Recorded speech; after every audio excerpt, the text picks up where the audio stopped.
하나님 말씀은 출애굽기 1장 1절부터 14절까지 말씀입니다. 출애굽기 1장 1절부터 14절까지 말씀 한 절씩 교독하겠습니다. 야곱과 함께 각각 자기 가족을 데리고 애굽에 이른 이스라엘 아들들의 이름은 이러하니 이사갈과 스불론과 베냐민과 야곱의 허리에서 나온 사람이 모두 70이요 요셉은 애굽에 있었더라. 이스라엘 자손은 생육하고 불어나 번성하고 매우 강하여 온 땅에 가득하게 되었더라. 그가 그 백성에게 이르되 이 백성 이스라엘 자손이 우리보다 많고 강하도다.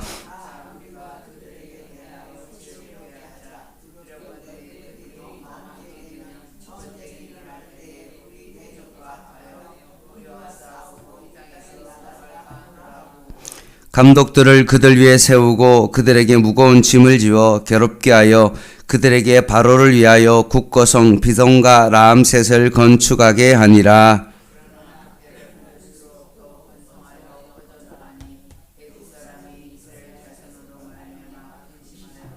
이스라엘 자손에게 이 일을 엄하게 시켜 어려운 노동으로 그들의 생활을 괴롭게 하니 곧 흙 이기기와 벽돌 굽기와 농사의 여러 가지 일이라. 그 시키는 일이 모두 엄하였더라. 아멘. 출애굽기는 모세오경의 두 번째 책입니다. 책 제목이 어떠냐 하면 그리고 이름들이라고 되어 있습니다.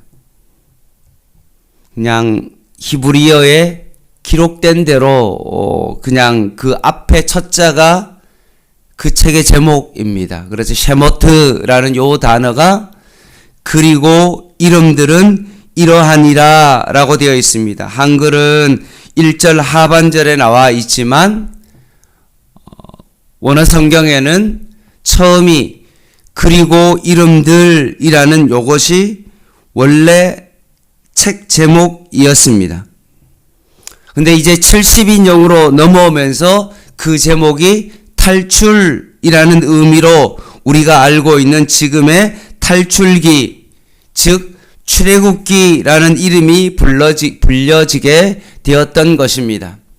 총 40장 가운데 앞에 19장은 하나님께서 종살이했던 이스라엘 백성을 어떻게 노예 생활을 청산하고 자유인이 되었는지에 대한 그 기록이고, 이제 20장부터 40장까지는 애굽의 억압에서 자유롭게 된 이스라엘 백성이 어떻게 하나님과 언약을 맺고 언약 백성으로 살아가는 것에 대한 것을 기록하고 있는 것입니다. 따라서 출애굽기를 통해서 하나님의 언약 백성에 관계된 그 백성을 하나님께서 어떻게 인도해 가셨는지를 봄으로 말미암아 우리의 삶을 하나님께서 어떻게 인도하실 것을 다시 한번 믿음으로 이 출애굽기를 통해서 바라보게 되어집니다. 1절 말씀입니다. 야곱과 함께 각각 자기 가족을 데리고 애굽에 이른 이스라엘의 아들들의 이름은 이러하니 라고 되어 있어서 첫 단어가 야곱입니다. 야곱, 그 뜻은 무엇입니까? 발꿈치를 잡다. 야곱의 인생에 너무나 걸맞는 그런 이름입니다. 이름에 맞는 삶을 살았죠. 형 에서의 장자권을 죽 한 그릇에 사오기도 하고, 아버지 이삭을 속여서 장자의 복을 가로챘던 그가 늘 남을 속여왔던 그 야곱이 더 강적인 외삼촌 라반을 만남으로 말미암아 늘 라반에게 속임을 당하는 그런 삶을 살아왔던 것입니다. 너무나 험악한 인생을 살아왔고 늘 다른 사람의 발 뒤꿈치를 잡는 그런 인생에 하나님의 은혜가 임하여서 그 야곱의 이름이 결국 이스라엘로 바뀌어졌던 것입니다. 하나님의 구원 역사를 위하여 야곱이라는 그 비열한 이름이 하나님께서 이름을 이스라엘로 바꿔줘서 하나님의 놀라운 백성으로 그 삶이 바뀌어지게 된 것입니다. 1절은 작은 규모였던 그 야곱의 가족들이 이스라엘 자손으로 번성하게 되었다라고 말씀하시면서 하나님의 은혜가 무엇인지 오늘 이 출애굽기의 시작이 하나님의 주권적인 역사와 가족과 같은 그것을 하나님께서 선택하셔서 이끌어 가시는 하나님의 섭리의 기록들이다라는 것을 출애굽기 1장 1절을 통해서 지금 보여주고 있는 것입니다. 이제 2절부터 5절까지는 이스라엘의 아들들의 이름이 나오는데 그 순서는 나이 순서대로 기록되어지지 아니하고 야곱의 아내의 이름에 따라 기록되어지는데 첫 번째는 레아의 아들들, 두 번째는 라헬의 아들들, 세 번째 라헬의 종인 빌하의 아들들, 그리고 네 번째는 레아의 아들들이 기록되어 레아의 여종 실바의 아들들이 기록되어 있습니다.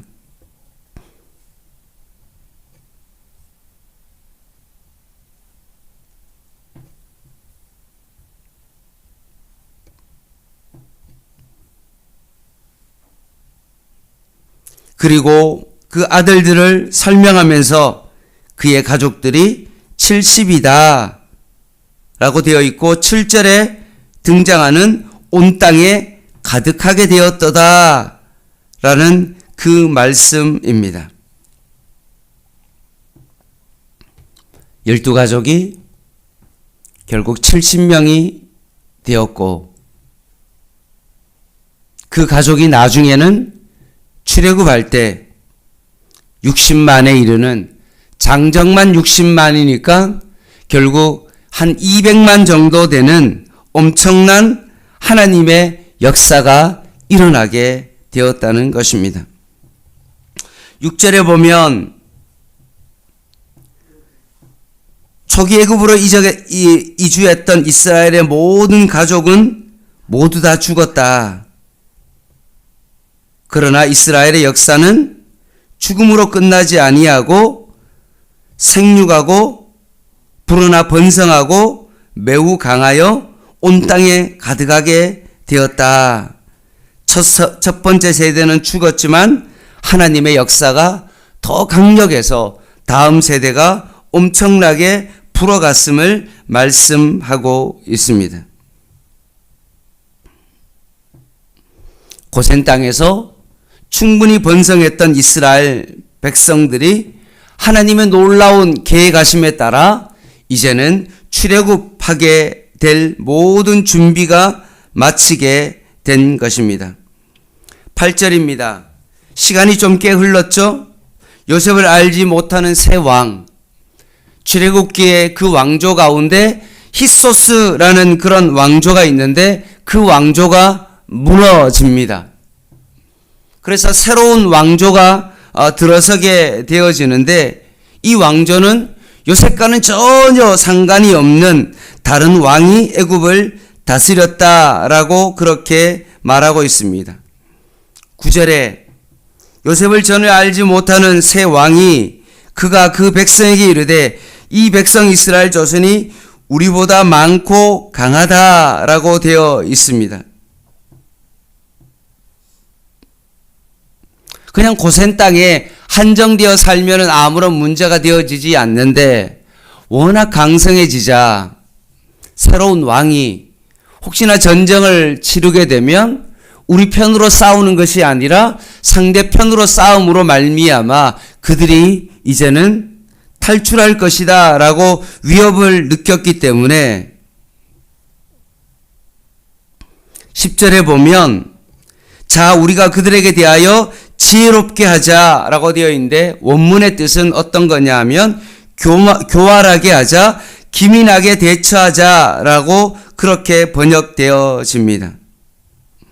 그냥 뒀다가는 오히려 애굽이 크게 당할 것이다 라고 두려워하여 결국 그들이 나가지 못하도록 붙잡아야 되겠다 라고 생각하고 국고성 비돔과 라암셋을 건축하는 그 일에 투입을 시키자라고 계획을 합니다.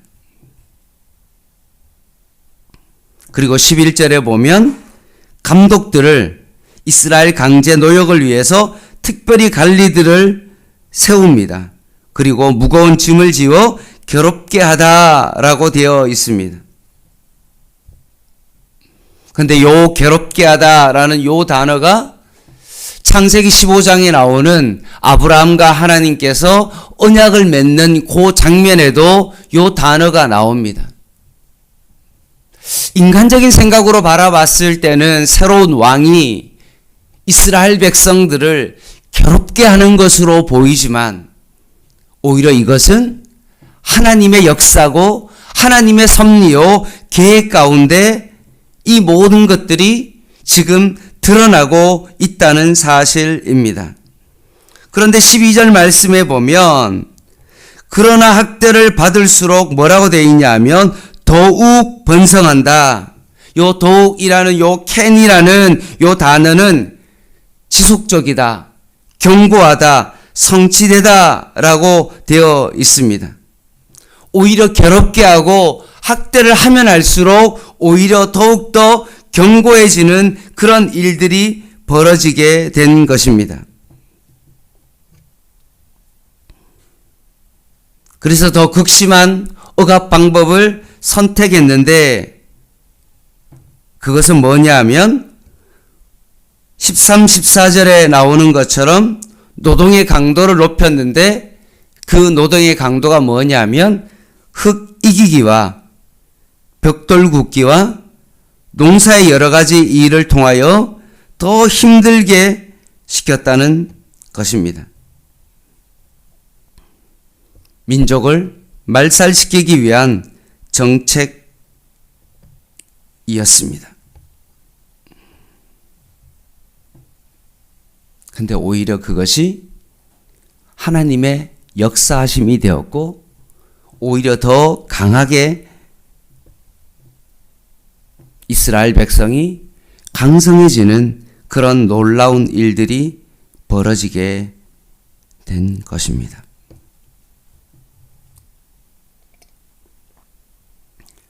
말씀을 마무리하겠습니다.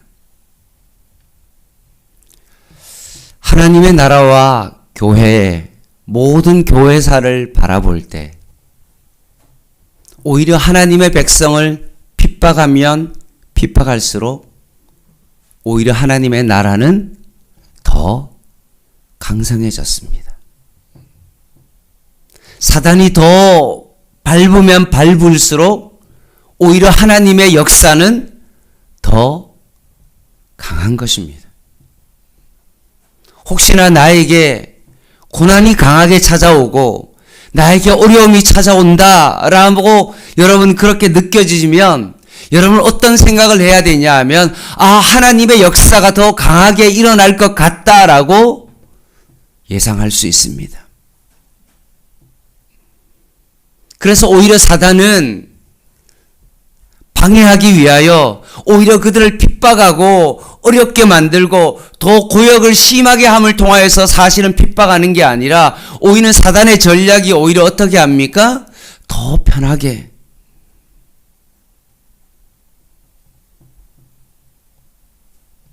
오히려 세상적으로 오히려 더 잘 나가게 함으로 말미암아 오히려 신앙을 지금은 우리를 무너뜨리고 있는 것입니다.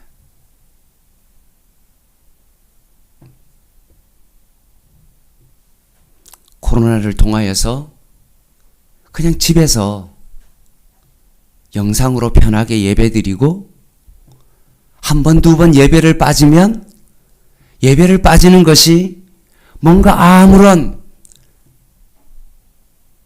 마음에 어려움도 없고 그게 그거인 것처럼 느껴지게 만들어서 결국은 신앙생활을 정말 무너뜨리게 만들고 뭔가 세상적으로 예전에는 참 어렵고 힘들고 교회가 막 천막 교회치고 정말로 살아가는 것이 너무나 힘들면 하나님 붙들고 막 주님을 의지하고 주님 앞에 막 기도하고 더 신앙 안에서 이기려고 그랬는데 이제는 먹고 사는 문제가 전혀 문제가 없고 살아가는 것이 잘 이루어지고 아무런 문제가 없으니까 오히려 우리의 신앙이 어떻게 되어집니까? 완전히 무너지고 곤두박질을 치고 경제성장을 이루고 뭔가 OECD 회원이 되고 우리나라가 잘 나가니까 결국 우리 기독교의 신앙이 완전히 무너지는 쪽으로 가고 있는 것과 같은 것입니다.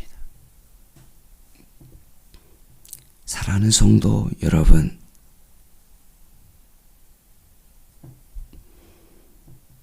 혹시나 지금 나의 신앙은 어떠한지 내 신앙의 상태를 한번 잘 살펴보시고 내 삶 가운데 지금 고난이 있다. 복음을 위하여 살아가는 내 삶을 살아가는데 나에게 어려움이 있다 라고 생각되어진다면 이것이 바로 곧 하나님의 역사요. 오히려 더 주님을 의지할 수밖에 없다라고 그렇게 생각되어져서 주님 앞에 더 무릎 꿇고 주님 앞에 더 나가기를 원하는 그런 마음으로 내가 오늘 이 아침에 여기에 나왔다면 하나님의 역사는 시작된 것입니다. 출애굽기의 역사는 이제 시작되어진 겁니다. 번성하고 간성하여 정말로 다른 나라가 건드리지 못할 정도로 강성한 어떤 그런 나라가 되었는데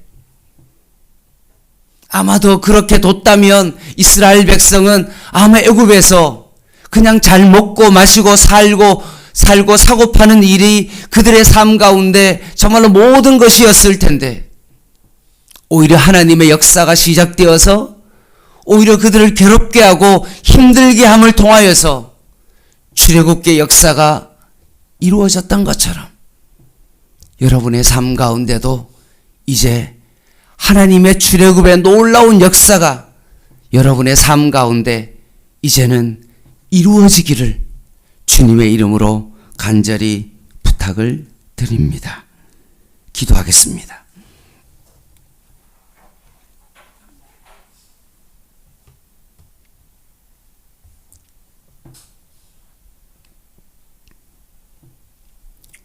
하나님 아버지, 오늘도 우리의 눈을 열어 하나님께서 일하시는 하나님의 역사를 다시 한번 바라보게 하여 주시옵소서. 우리의 고난 너머에 역사하시는 그 하나님을 오늘도 이 아침에 눈을 열어 그 하나님의 계획과 섭리하심을 다시 한번 출애굽기 1장을 통하여서 바라보게 하여 주시옵소서. 오히려 그럴 때일수록 주님 앞에 오늘 이 아침에 더 기도하게 하여 주시고 오히려 주님께서 이제 우리와 함께 하시는 하나님의 놀라운 그 역사를 오늘 이 아침에 바라보게 하여 주시옵소서. 예수님의 이름으로 간절히 기도드립니다. 아멘. 개인 기도 하시겠습니다.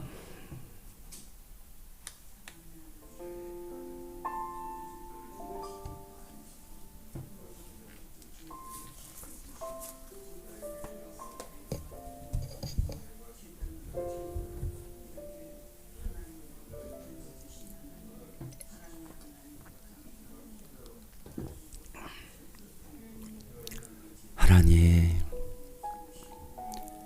400년 동안 이스라엘 백성이 애굽에서 편안한 삶을 살아가다가 새로운 변곡점을 만나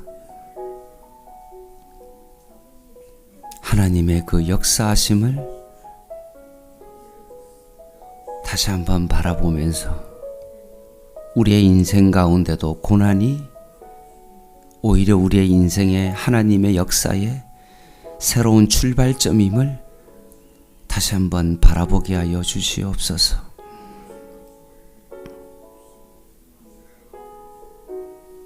교회가 새로운 변곡점을 맞이하게 하시고 하나님의 역사를 다시 한번 바라볼 수 있는 하나님의 은혜의 시간이 하나님 되게 하여 주시옵소서.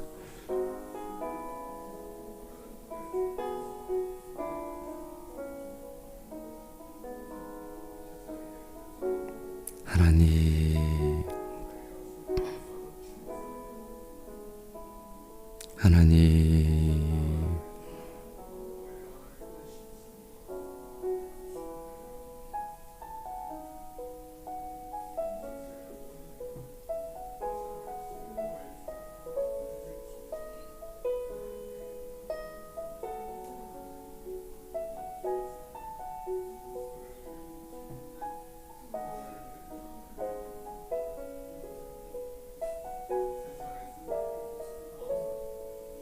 하나님,